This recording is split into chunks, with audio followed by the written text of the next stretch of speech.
As the number of coronavirus cases continues to climb in Arizona, ASU is sorting through the data to try to figure out how they might be able to reverse this troubling trend. Nicole Kreitz is joining us now live with a closer look at what they've found.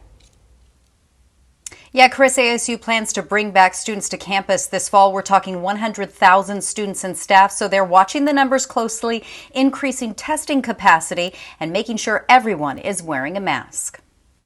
Obviously now the state is trending in a new direction, and that direction is up and to the right.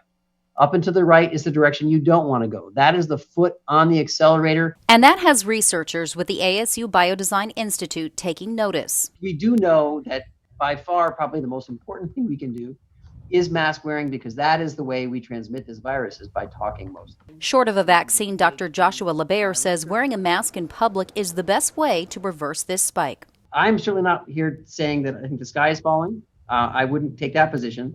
I would also say that we're not where we ought to be.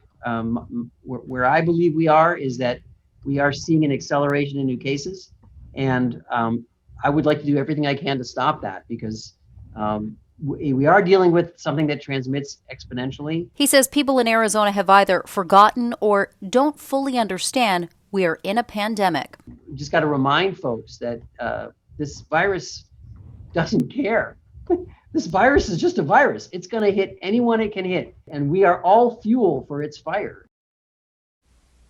Yeah, he says we really need to think of the virus as a fire that's burning out of control, no water to put the fire out, and we need to think of all of us as the public as the fuel for the fire. So the only way to stop the out-of-control burn is to remove the fuel, remove ourselves, or at least protect ourselves to keep this from spreading as best as we can, Chris. And after the governor's press conference today, we may see some big changes in our state. But we know that ASU is requiring all students and staff to wear masks. Is there anything else happening before the new school year starts?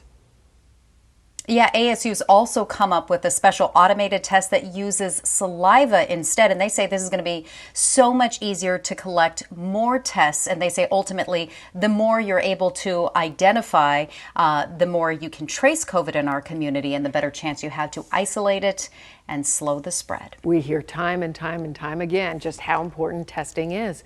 Nicole, thank you.